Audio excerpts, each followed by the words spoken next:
We're back discussing Daniel Craig's first of five outings as James Bond in Casino Royale. I'm Chad. I'm Matt. This is episode 22 of our podcast. We used to talk about this at work.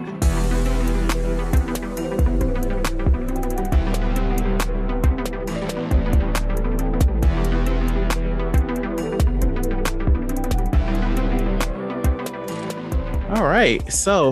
Um, I come back from a week of being off and I look on the feed and there wasn't an episode last week, Matt. What happened?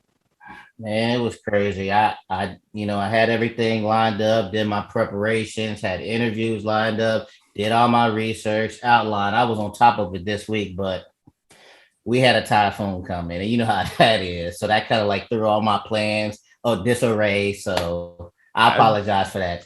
I mean, I live in the middle of the United States, so I don't even know what a typhoon is.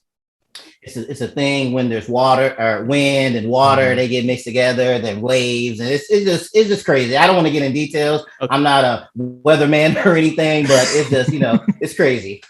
All right, fair enough.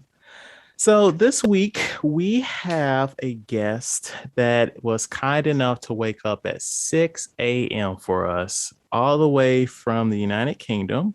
We would like to welcome Josh. Thank you, Chad. Nice to be here. Appreciate you, man. So tell us, who are you? Who is Josh? Who is Josh? Obviously, as you mentioned, I'm British. My background is sort of in literature. I studied English at university, and I work in publishing. And I mean, in terms of the film we're going to discuss, that was kind of my gateway towards it. I read all the James Bond books first, and then I kind of graduated onto the films.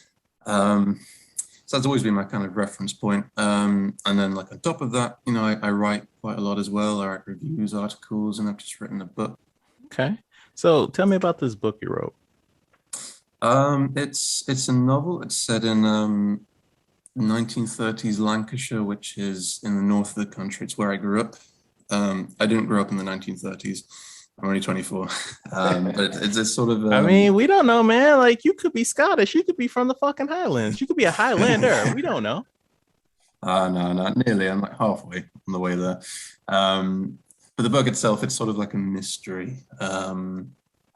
It's about a pair of historians who go to this kind of remote island to record the history of the place. And then when they get there, they find everyone's dead apart from this one woman.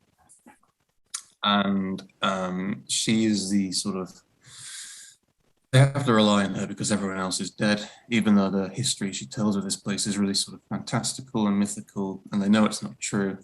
And basically, it's just an exploration of, who do you trust when it comes to history, and where is the overlap between fiction and non-fiction.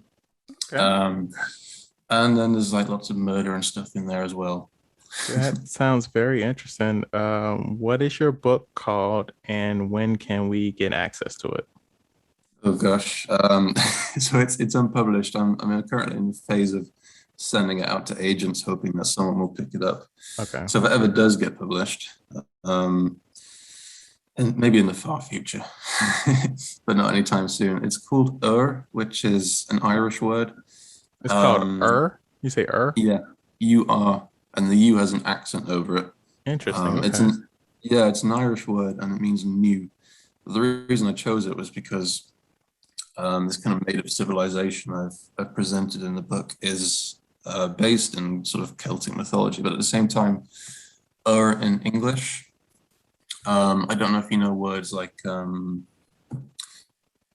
you put in front of a word, it means kind of the original. So it means the opposite of new. It means old, because there's a city in Mesopotamia called It's like the first city in the world. I think that's where this word comes from.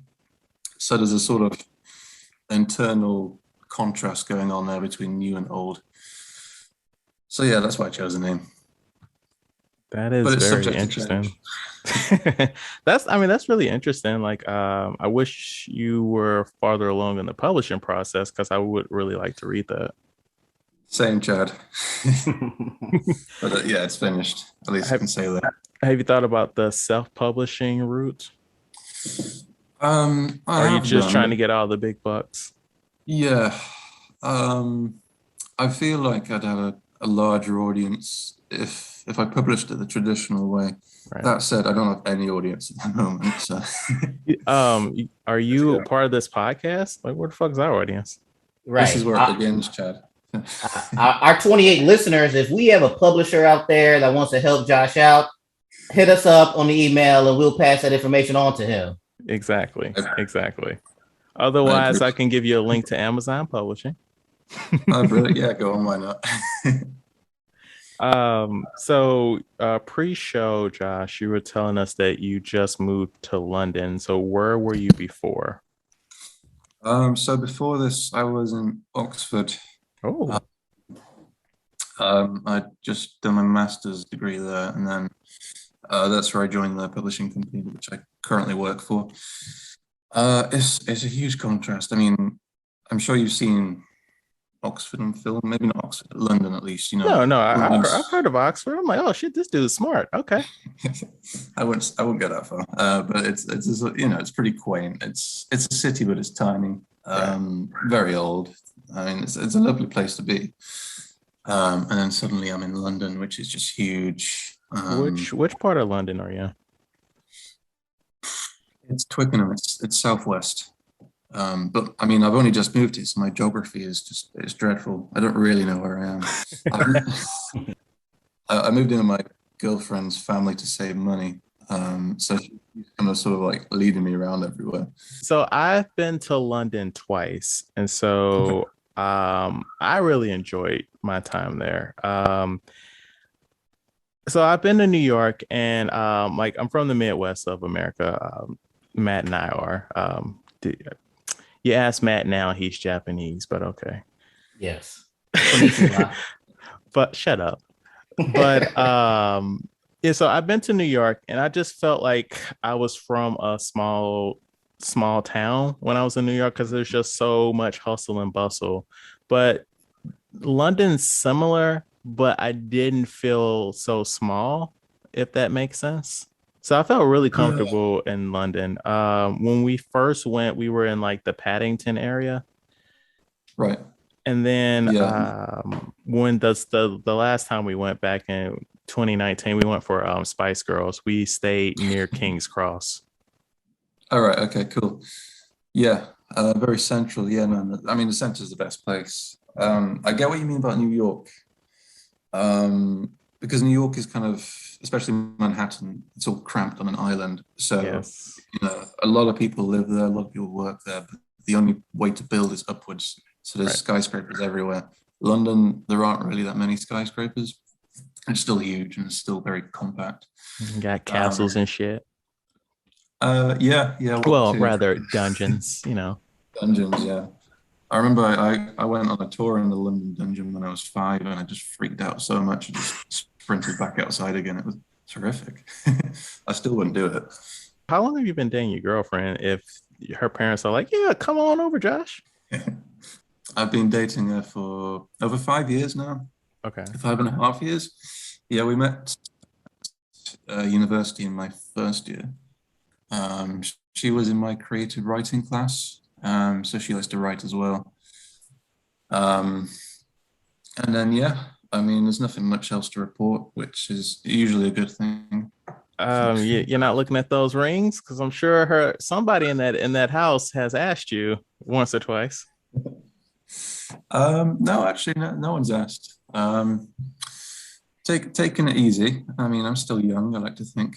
But I mean, yeah, on the horizon. But now once they listen to this podcast, they're gonna be like, yeah, Chad's right. What about that ring? How old are you? I'm 24. Oh shit. Yeah, don't get married yet.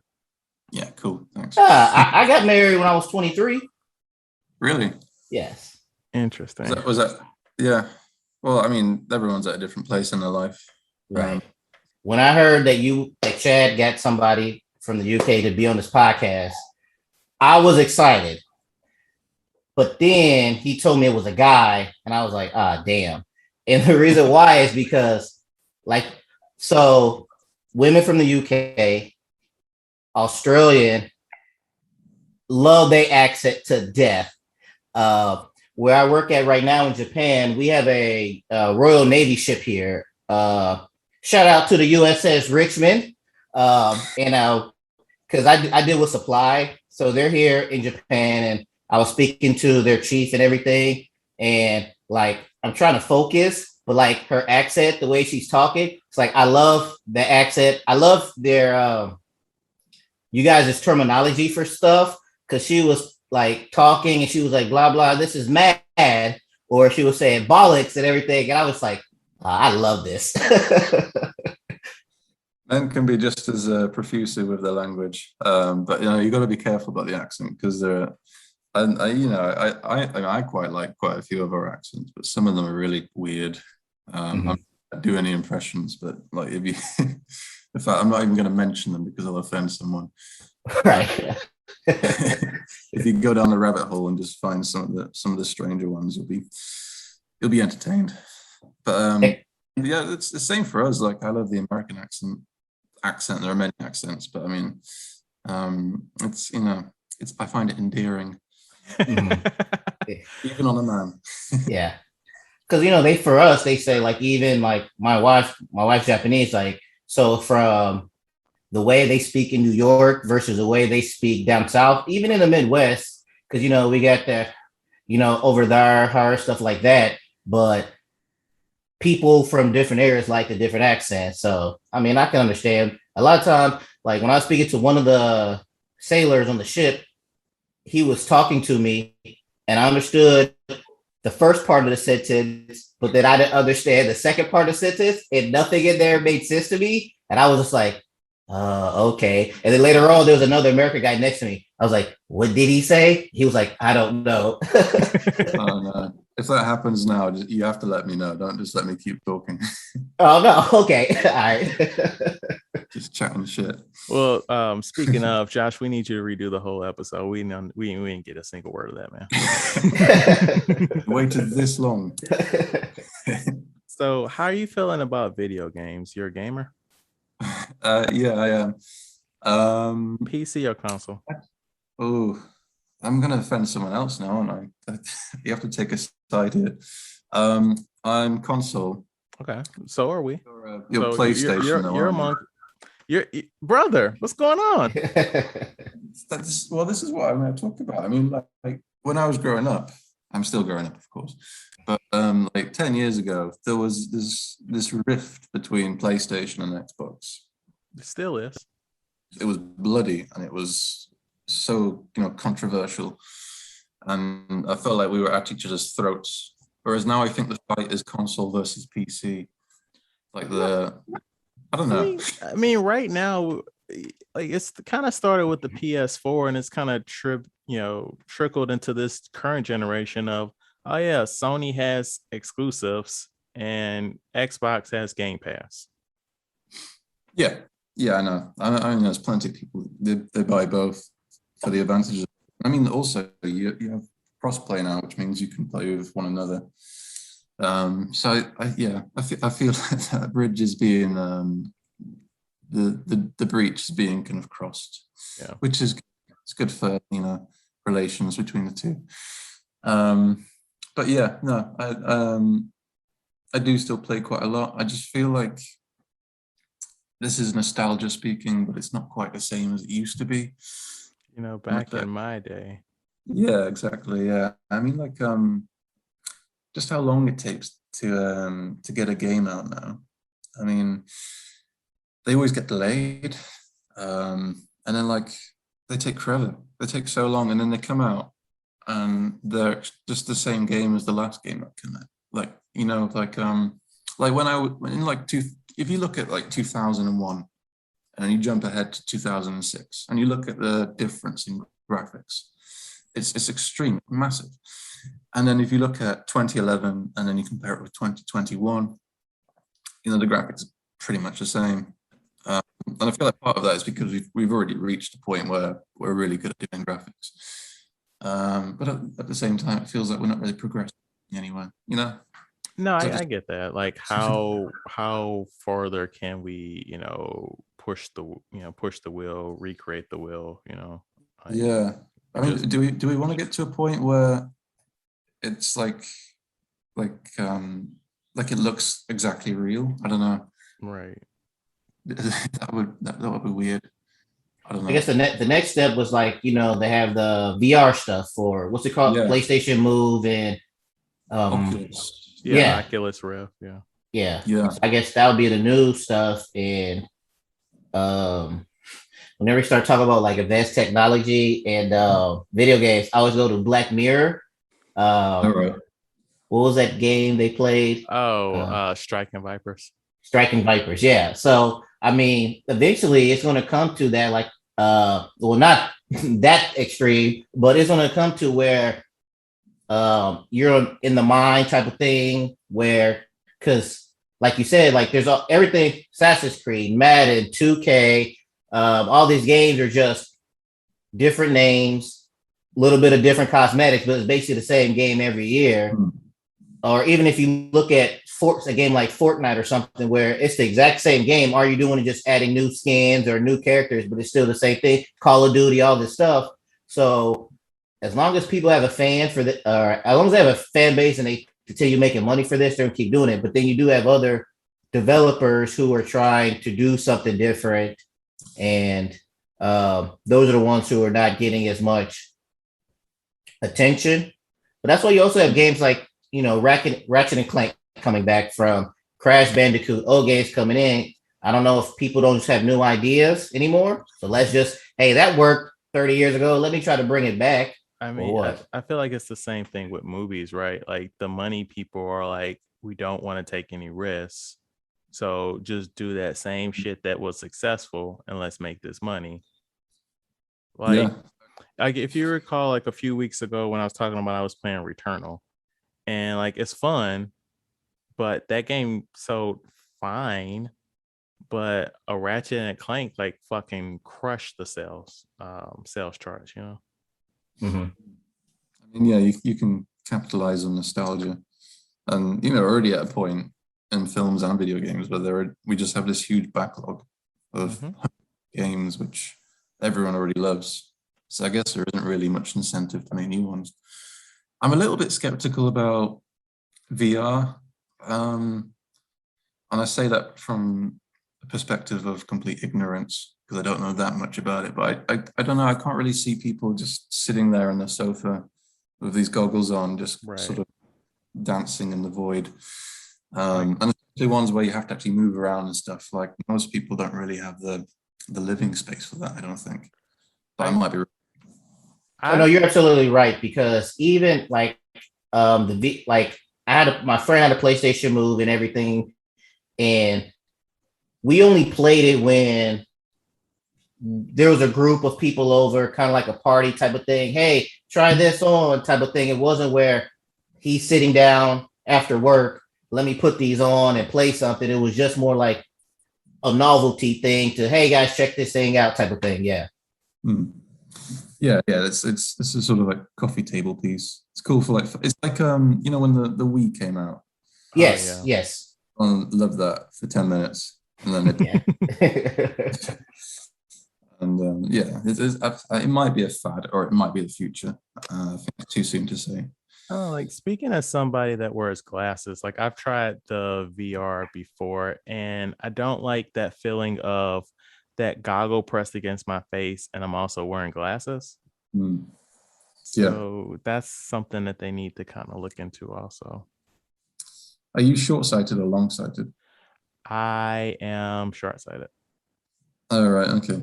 That's interesting. I wouldn't have thought it would because I wear glasses as well. Not right now, obviously, but like I would have thought because it's like right I above, mean, you sort of don't yes. need it. But Yeah, I don't know if yes. it changes. Yes. Yeah. No, no, I agree with you, but it's just like sometimes I just like the feeling of like All the right. lenses.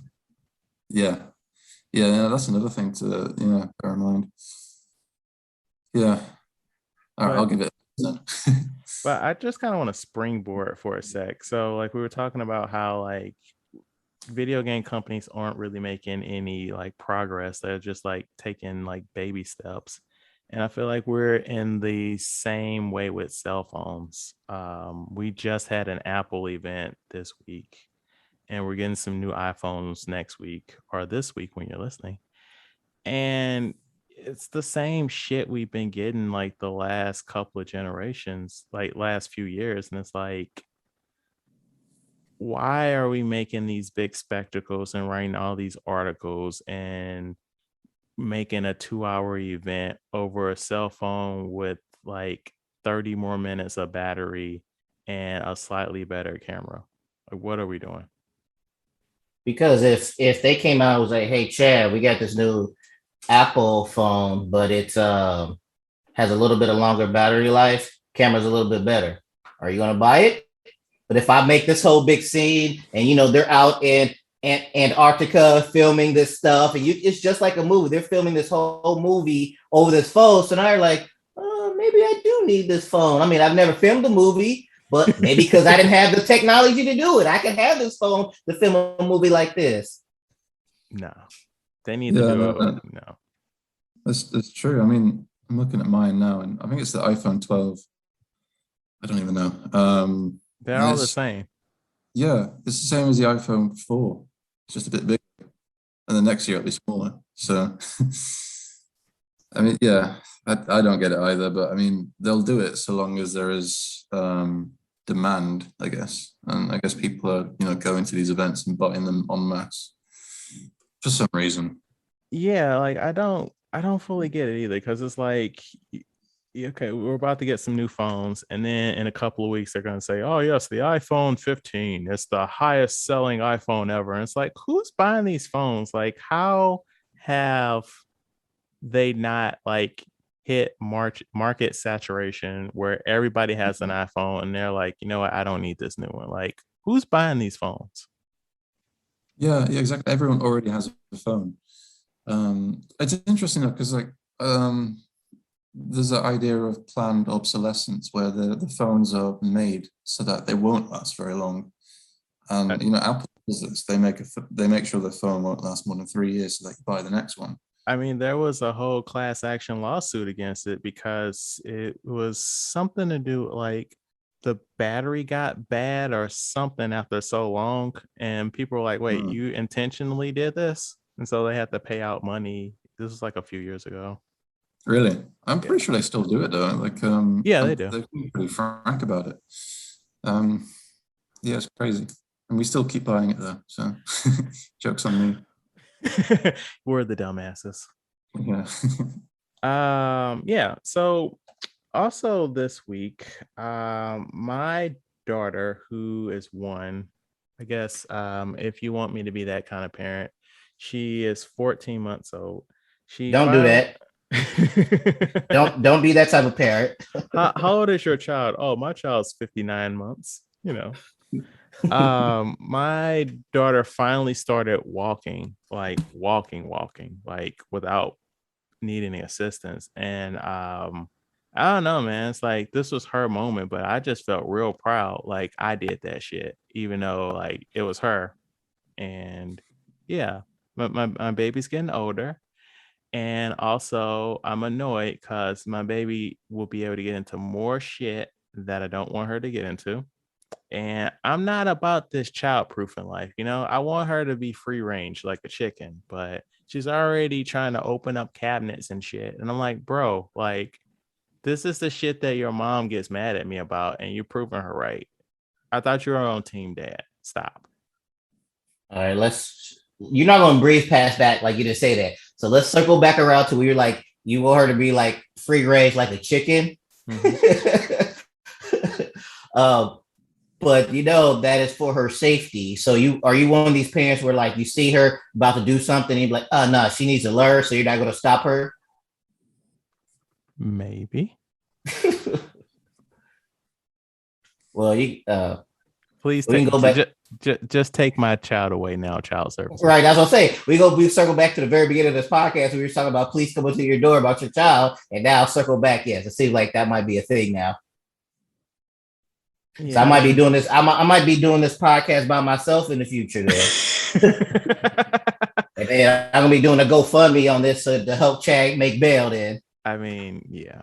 I need all the help I can get. It could be a blessing in disguise. Because sorry, I didn't walk until I was like 2, apparently, which my parents hated because they had to carry me everywhere, and I was getting really big and fat. So yeah, count your blessings. I wonder what's the ideal age that they should start walking.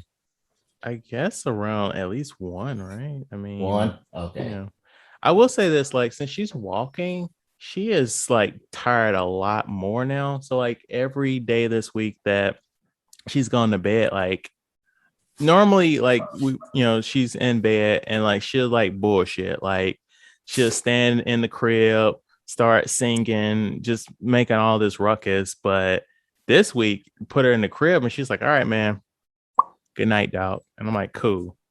And then I'm just over here. First time she really had to use those legs. Right. So like I don't look forward to the time like in a few weeks when she's used to like moving around and then it's back to business as usual where I'm hearing a song when she should be asleep and I'm like, I'm trying to watch TV, like be quiet. Yeah. But what you been up to, Matt? Not much. We just made it through a typhoon, so it wasn't as bad as the last one. So I had a ample amount of time to watch some movies and some Netflix. So I am here with another week of Matt's Netflix recommendation. This is a TV show. It is called The Naked Director. It is in Japanese, but it has subtitles for whatever.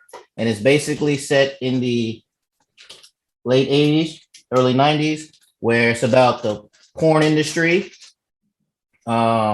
He goes against the Japanese norms of porn industry and shakes it up in his kind of way. Is this the origins of why they blur out genitals in pornography? No, this is before that, but he pushes that envelope. Okay. And it's based off a true story. Like these characters are real people. And this is not a movie that you would like to watch in front of the kids because they do show sex. But it has a good story into it. And I like that the fact that it is a true story. So I look these people up. But yeah, it's 2 seasons. I finished the first season. Good. And I haven't started the second one yet. Maybe when the next typhoon comes and I have free time. So do you know if the show is continuing into a 3rd season or if season 2 wraps it up or if you just don't know?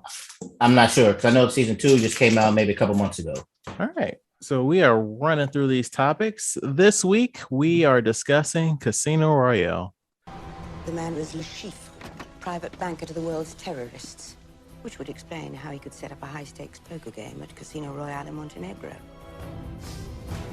If he loses this game, he'll have nowhere to run. You're the best player in the service. The Treasury has agreed to stake you in the game. I will be keeping my eye on our government's money. It doesn't bother you killing those people. Well, I wouldn't be very good at my job if it did.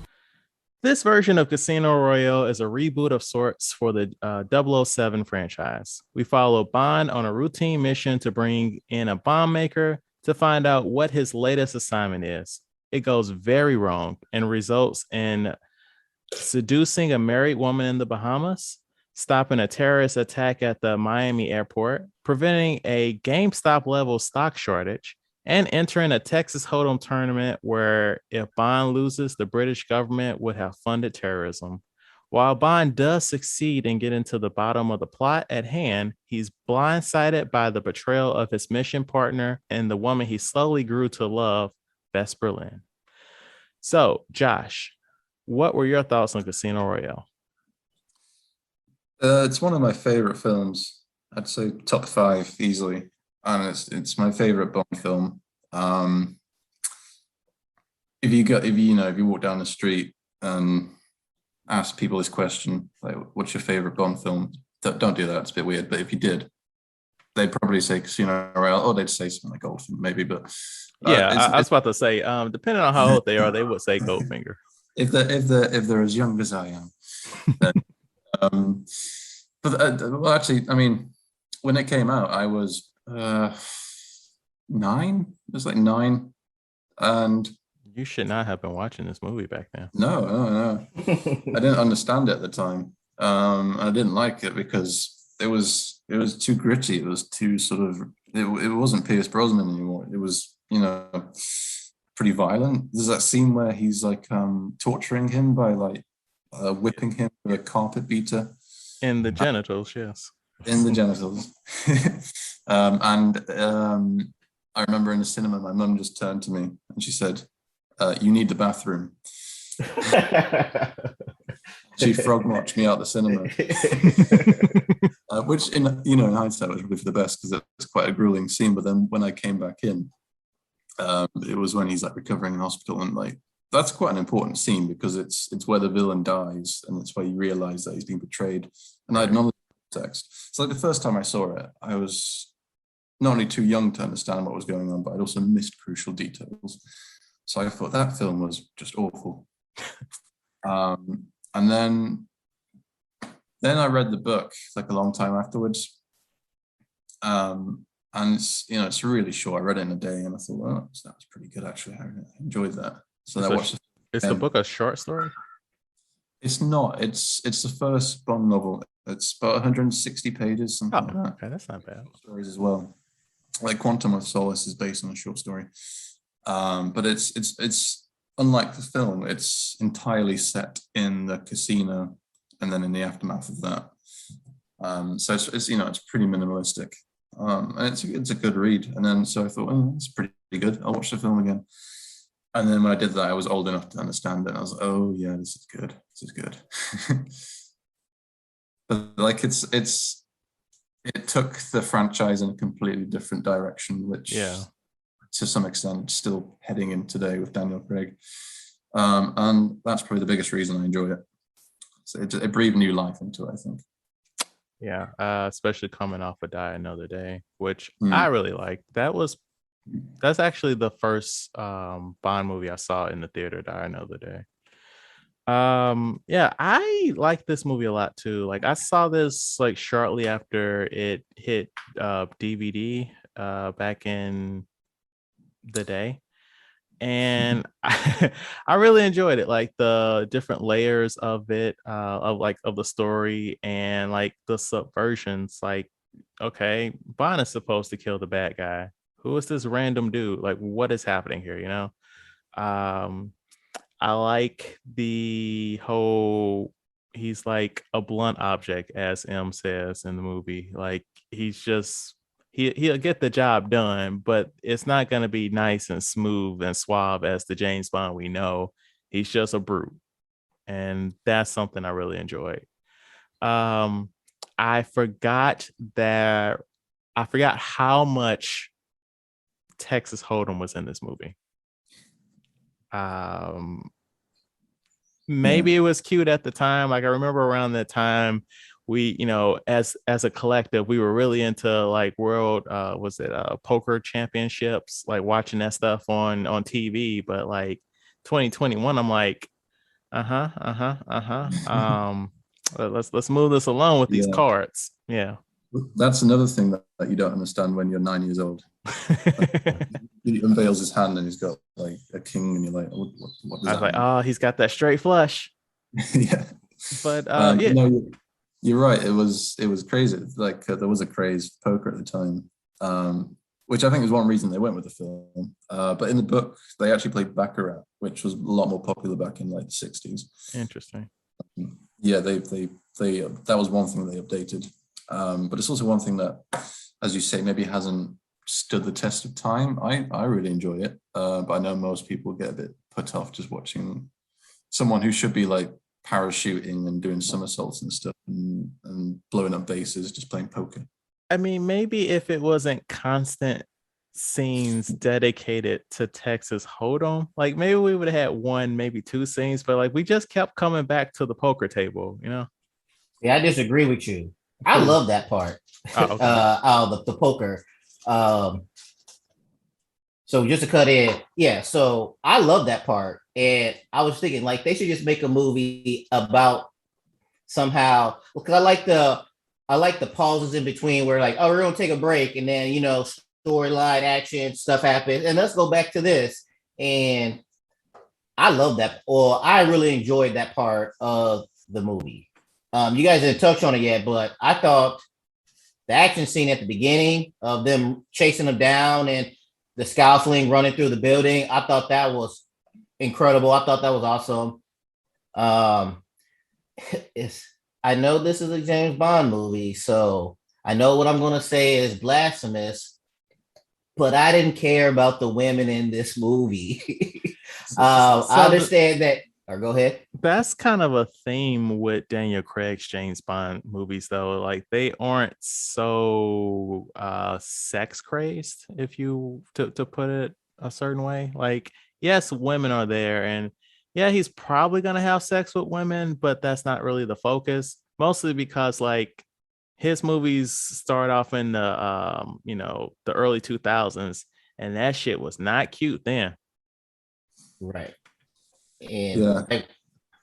yeah, just watching it, I'm just like, I know that he manipulated the first one to get the information, and then the other one, she wasn't really aged. Like I'm watching it, I'm just like, I don't care what happens to any of these people.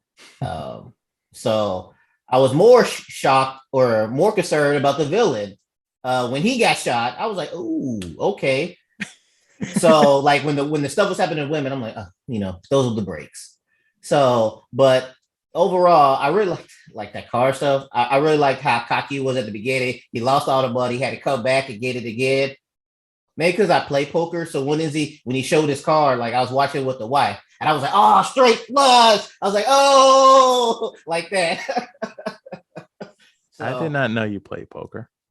oh yeah, and one of my former jobs, I had night shift. So me and the guys used to always go to our supervisor house at like 7 in the morning, and we would drink. And at the time, I didn't know how to play poker, so they taught me how to play poker, and we used to do that every morning.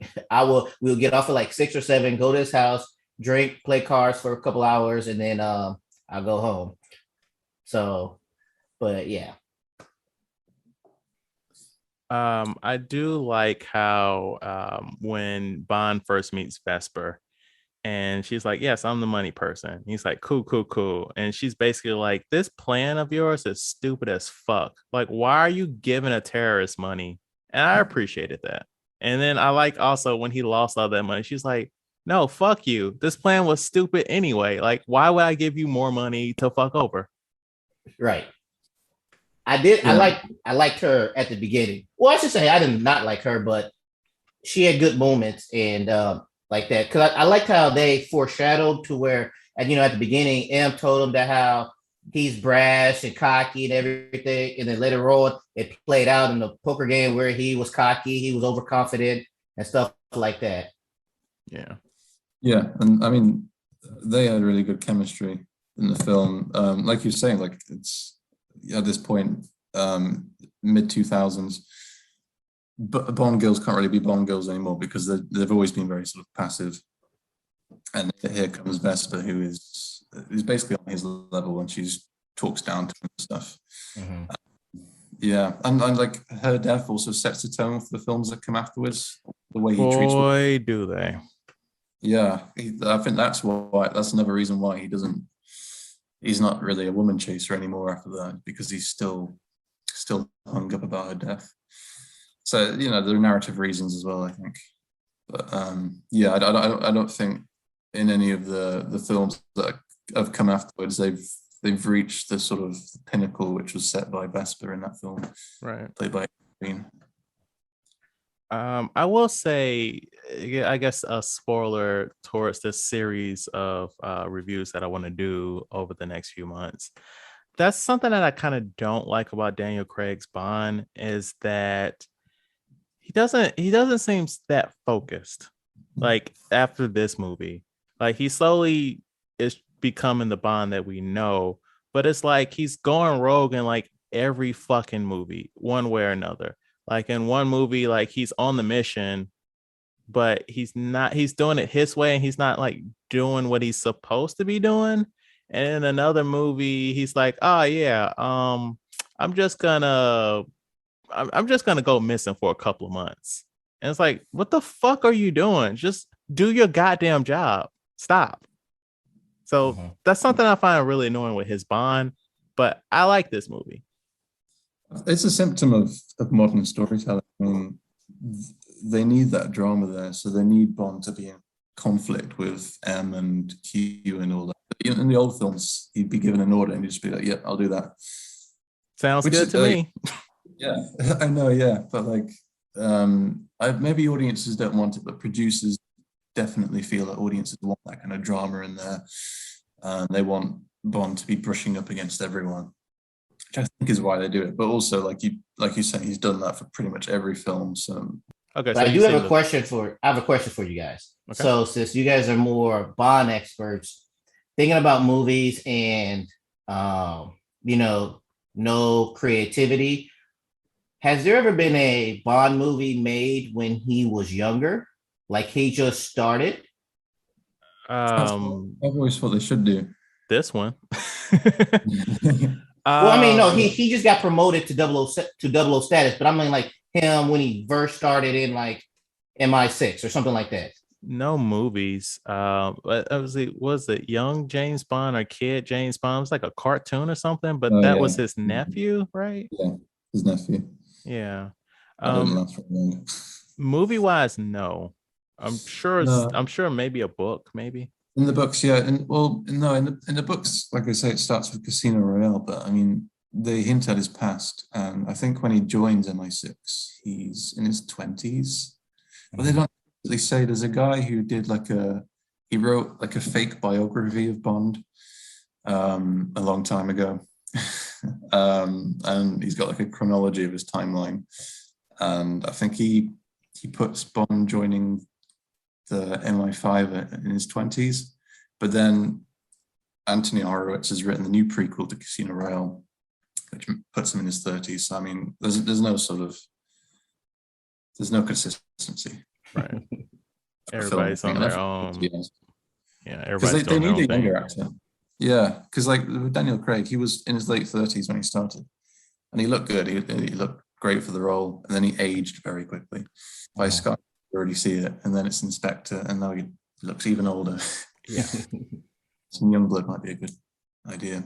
All right, I have another question. So I'm interested in M. Has there ever been something based off M, like her story? Because I don't know if it's the actress or her what's the word I'm looking for? Her presence, her command presence, where she doesn't take shit. She's quick-witted. Like, I don't know if it's just that M role or the actress that portrays her. Like, I really like M in all the movies I can remember M being in. Like, I really like, so I'm like, is there like a backstory or a younger M or something like that? But I'd really be intrigued to find out about M. Have you personally seen a James Bond movie where M was not played by Judi Dench? I don't know, like in like the who's the one before Daniel Craig? Pierce Brosnan. Yeah. Was she the same one in them? Was she M then? She was M, but not necessarily the same M. Okay, so what about Sean Connery? I mean, yeah, I mean, she would have been quite. No, I mean, for that one was like, is it like the same? I don't know. How would you describe him? So the way that her personality. Oh, I mean, I like the doesn't take shit attitude. I agree. Mm-hmm. As we progress into these movies, shady as fuck. Mm. But you guys wouldn't want to see an M origin story, something like that. They never do those. Like in the whole Bond franchise, they've never done a spin-off, as far as I'm aware.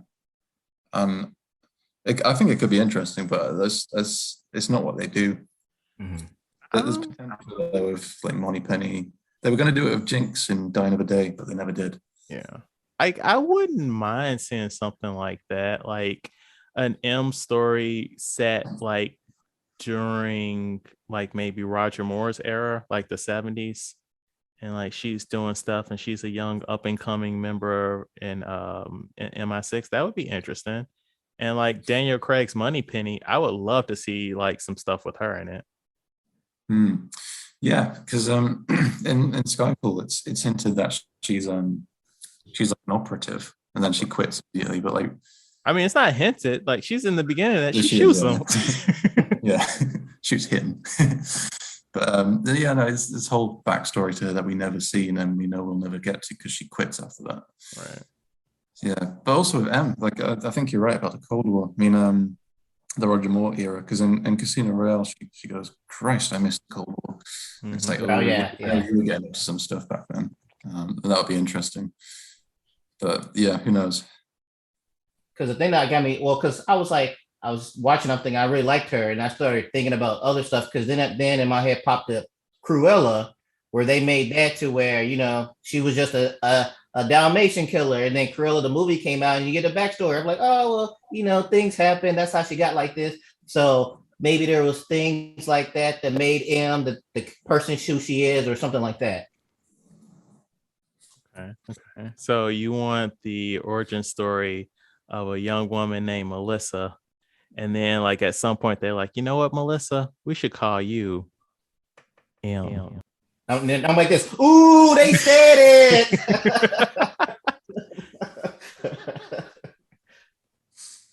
Yeah, I would watch it. I would watch it. Yeah.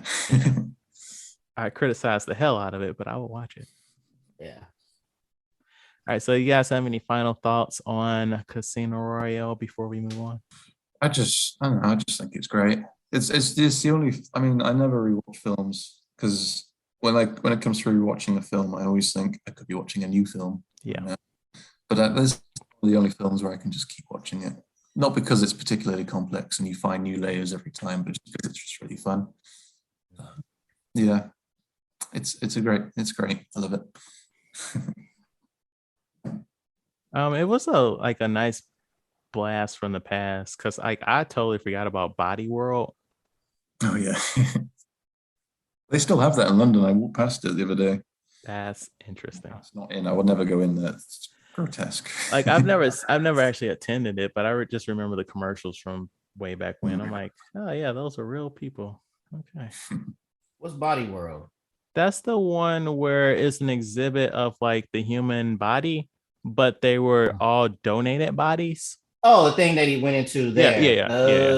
Okay. And I guess we're gonna talk about how this movie was a precursor to the GameStop stock shortage. Yes, I really like once they were talking about that, and I was like, oh, that was a thing this year. I was gonna say last year, this year, but yeah, that thing happened there. So, yes, that was a thing. Yes, that was a thing. It made a lot of people money. For viewers unfamiliar with GameStop, and basically me, I'm including myself. Like a little, I've heard of it, and I know it's something to do with stock, but I never really found out what the story was. So, how familiar are you with stocks? I know roughly how they work, but I don't poke my fingers in there. So I'm gonna describe this best as I can, and Matt, you come in to fill in the blanks. All right. All right. You're on the spot there. Sorry. So basically, what you can do is you can buy a large amount of stocks and basically bet against what you bought. So, like, let's say you're like, I'm gonna buy 1 million shares of GameStop at this rate, and you have X amount of time to pay that off, right? I'm going right so far, right, Matt? Yeah. And so what you want to do is, if you're going to buy this large amount of stock, you want the stock to be at a low price when you sell it, because you're basically saying, I'm gonna buy all this stock, but it's going to be worth not a lot of money by the time I sell it. Yeah. Right. Because that's right. So what happened was, so then and the Reddit threads and everything, people were like, hey, buy a whole bunch of GameStop. So everybody started buying the GameStop stock, and then it rose up. So since the price rose up, all those people who purchased millions of dollars of it, expecting it to go down, they were going to have to pay back all that money to whoever they bank. bought the stock from. Right. So basically the same thing where the guy, he was expecting once that, crashed, for it to go down, he was going to do it, make money. It's basically the same concept, but just with GameStop. Yeah. Okay, so were they expecting it to crash? Yeah. They weren't expecting it to crash. It was just to go lower than what it was. All right. Okay. Yeah. So it was already low, but it was supposed to go lower because, at that time, who be buying GameStop stock? So then, but once everybody started buying it, it rose up and they're like, oh, we're fucked because we're going to have to pay back all this money where they were expecting to pay pennies on a dollar. And now they're paying dollars on all this money. They're paying $500 on the penny. Right. Yeah. This is why I don't do stocks. Yeah. It's very confusing. Yeah. Hey, that's what I jumped in is right when they were like, you should be buying GameStop in this. I was like, I should. Okay. Well, Reddit told me to, so let me throw some money on this. Oh, no. I made a little bit. I lost a little bit. I held on too long, but Yeah. Right. That's why you got to get out quick. Yeah. Pump and dump, as they say. Yes. All right. So, what do you guys think the Rotten Tomatoes score for Casino Royale is? And this came out in 2006. I'd say it's pretty high. Let's go with plus you probably got those haters like, I don't like this new Daniel Criag. Let's go with 78. Okay. Josh? Josh? I never agree with the Rotten Tomatoes score. I mean, just because it's a medium, isn't it, between the good and the bad. But I think for this film, I might actually be in line with it. I think, I don't know. I'm going to be optimistic and guess it's around 96. 94. Oh wow. I mean, it is it's up there, because it's either Casino Royale or Goldfinger as like the best Bond movie. Like, it just shifts. So should I watch Goldfinger? Is it that good? It's been a while since I've seen it, but it's pretty decent. Yeah, all the Connery films are really good, in my opinion. I don't know if I'd say that. Oh, all right. Most of them. Yeah. I mean, eventually Sean Connery stopped giving a fuck. And so yeah. It's been a long time since I saw Diamonds Are Forever. Apparently that one isn't. That and You Only Live Twice. I like You Only Live. I mean, he didn't give a fuck then. Yeah, I know. I don't know. It's again, it's a fun film. It's just it's so out there. There's a battle of ninjas at the end. It's crazy. Yeah. So I guess this is the most important question, what everybody wants to know. In you guys' opinion, I'm not going to answer this because I only know two. So in your opinion, who is the best Bond? Sean Connery. I don't know. Okay, for you, who do you like the best? Daniel Craig, I find the most charismatic, the most arresting on screen. He's not the most faithful to the book character, I don't think. I think for that, it would either be Timothy Dalton, Sean Connery, or George Lazenby. But I do find Daniel Craig more, he's just kind of irresistible presence on the screen. Like, for me, like, Sean Connery is James Bond. Like, he's, smoking 15 packs a day, slapping women on the butts. Like, he was James Bond at the time, right? He could do whatever the fuck he wanted to do. And people were like, well, you too goddamn cool. You get a pass, dude. And it's also the 60s. This behavior was acceptable. And it's also worth bearing in mind that Ian Fleming, to some degree, the author of the books, he wrote the character around Connery after he was cast, so he made him Scottish. Right. he started describing his physical appearance more in line with Connery. So yeah, you're right. He is Bond. All right, let's hit this trivia question. Of the following actors, which was not considered to play James Bond in Casino Royale? Casino Royale specifically. Henry Cavill, Superman. Tom Hardy, Bane. Colin Farrell, he's about to be Penguin. Or Christian Bale, Batman. Which one of these four actors was not considered for the role of James Bond in specifically Casino Royale? Bane. Yeah, I've a Tom Hardy, as Matt says, or Christian Bale. Bane or Batman? Ooh. Or Batman then. It's okay. So the answer is Tom Hardy, because you got to remember this is 2006. Now Yeah. he's been looked at for James Bond now to replace Craig, but in 2006 nobody gave a shit about Tom Hardy.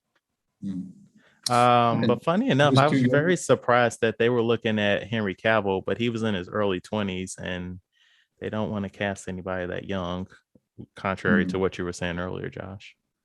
Well, I mean, it's interesting because Pierce Brosnan was originally going to play the role when Timothy Dalton did, so he would have been younger as well.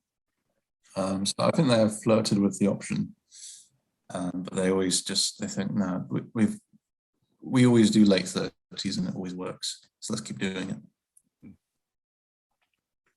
All right, let's knock out this trivia dump. The way Bond orders his first vodka martini is lifted directly from the Ian Fleming novels.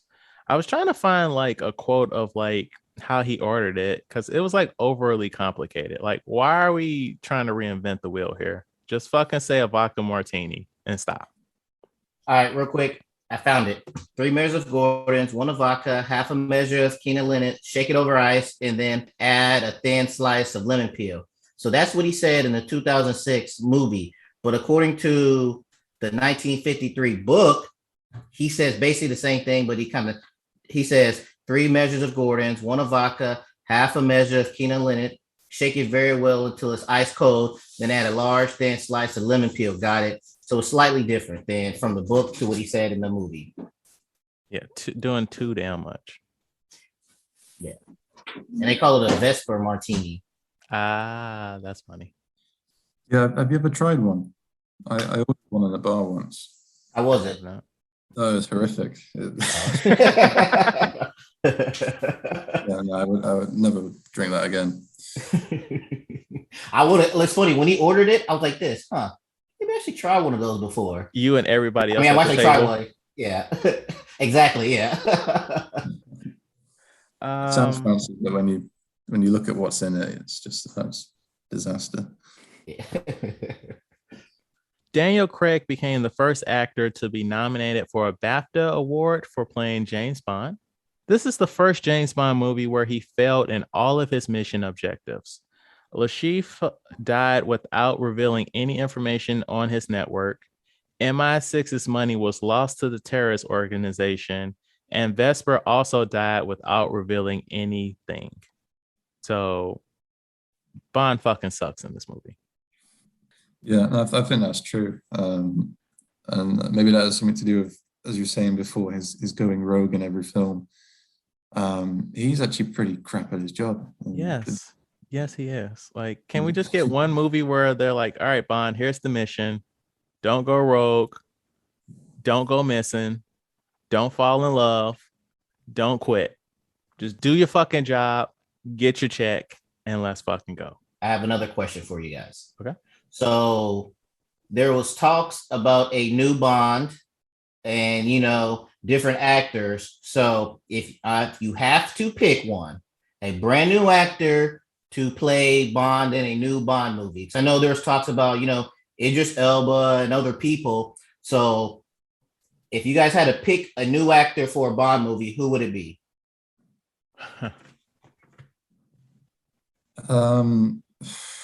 I don't have anyone in mind, because usually what they do is they pick someone who is who isn't famous, at the time, and they kind of make things. I don't know, all the people being kind of touted are already too old, I think. Idris Elba's late 40s.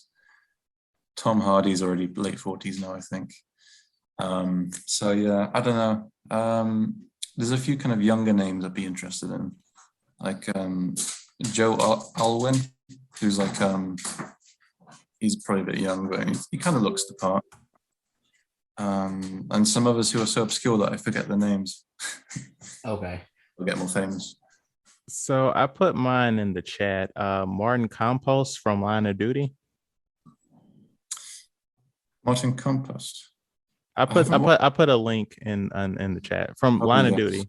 Come on, man, you're British. That's like your fucking appointment He's TV. the Scottish guy. Yeah. I know. Yeah. Let me have a look. Did you come up with this on the top of your head, or you already had this in mind? Well, I never really thought about it, but I really like this actor a lot. So we watch a lot of British content in my house, and so Line of Duty. He was in a pretty good show called the Nest, where he and his wife like took in like this girl. They were going to do like a surrogate situation. He was in a film called Wee Man, which is a Scottish kind of crime film where he plays the main character. Watching. Yeah, no, that's an interesting choice, actually. Yeah. As you say, he's Scottish as well. Yeah. Also, he's got a black wife, so that's really interesting. How about you, Matt? Mm-hmm. Well, shit, I don't care. I don't have a dog in this fight. I'm just here for a good show. So I do not care one way or another. For all I care, they can cast a female as the next 007. I don't have this is not a hill I'm gonna die on. I don't care. Okay. Well, I was gonna save this for when we finally reviewed No Time to Die. But what would you guys like to see in the next phase of James Bond? What do you mean? What would you like to see?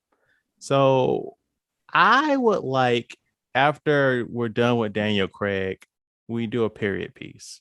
Like, take it back to the 60s. And it's an adventure back then where we don't have all this technology and shit. And it's a movie made in the 2020s, but it's set in the 60s. It's a classic Bond adventure. I think that could be good. I mean, there is the danger of one of the reasons it's survived as long as it has the franchise is because it's always been current. Yeah. But we don't know how it would fare if they went back in time. So it could be a risk. I'd definitely watch it. I think it'd be really interesting. I mean, Barbara Broccoli herself has said she has no idea where they're going to go after Craig. So I reckon maybe kind of return to the old formula where it's more standalone films, more sort of just, as you say, just obeying M and doing what he's supposed to do. I don't know. Can we have a spy movie where the spy actually does what the fuck they're supposed to do? Because, like, how familiar are you with Tom Cruise's Mission Impossible movies? Yeah, he started the thing, yeah. Every fucking movie except the second one, he's been doing his own fucking thing where it's like the agency has turned against him and he's out there on his own. It's like, can we just have a mission where you're not suspected as a double agent? Like, just fucking do your job, bro. Nah, man, that adds intrigue. They don't know which side he's on. But he's done that for 5 fucking movies. 5 out of 6 movies. He's just been out here just doing what he wants to do. I'm trying to think of a good spy movie where he was like, well, not a spy movie, or that's more of a killer. I was thinking more like Assassins. Usually assassins just go ahead and do their job unless it's like kids or something. A spy movie. What's another spy movie? Name one.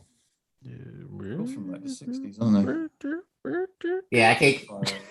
That's what Google's for. Yeah. The Man from U.N.C.L.E. Did you watch that? I didn't see that. I like the actors, but I didn't see that. How was that? I saw it, but I forgot it. It was good. I just can't remember. I can't remember what happened. I don't know if he did Henry Cavill did what he was supposed to do in the film or not. Was that a period piece? Yes. So that was set in the 60s, I think. Okay. Josh, do you have anything else you would like to promote? No, I'm good. No social media you want the people to look out for? Like, how are the people going to know your books ready to launch? They'll feel it. They'll feel it. All right. Well, reach back out, and you'll be back on the show when the book comes out. How about that? Repeat the name of the book again. So it's spelled U-R. Okay. Make sure we put those in the notes and everything so people to save to check out whenever it does come out. Yeah. Brilliant. I appreciate that. So thank you so much for listening. Please rate, like, and review our podcast on your platform of choice. If you have any feedback, please email us at weusedtotalkpod@gmail.com. Like our Facebook page, We Used to Talk About This at Work, and follow us on Twitter and Instagram at We Used to Talk Pod. Thanks for being on the show. I think it was a good episode. Yeah, man. So thanks for coming on. Really appreciate it. You're very informative, and it's very interesting that you have a book. We've had some interesting luck with Reddit. Like, Reddit people have been very interesting. So this is our third episode with a Reddit person. Yeah. So yeah, they've all been good. Actually, they've all been really good. Now I think about it, because you had the one you did by yourself, and then we had the other Phoenix, and then we had the other two, Michael and Melissa. Yeah. So they've, in my opinion, they've all been good. All right, but thanks for listening, guys, and we'll see you next week.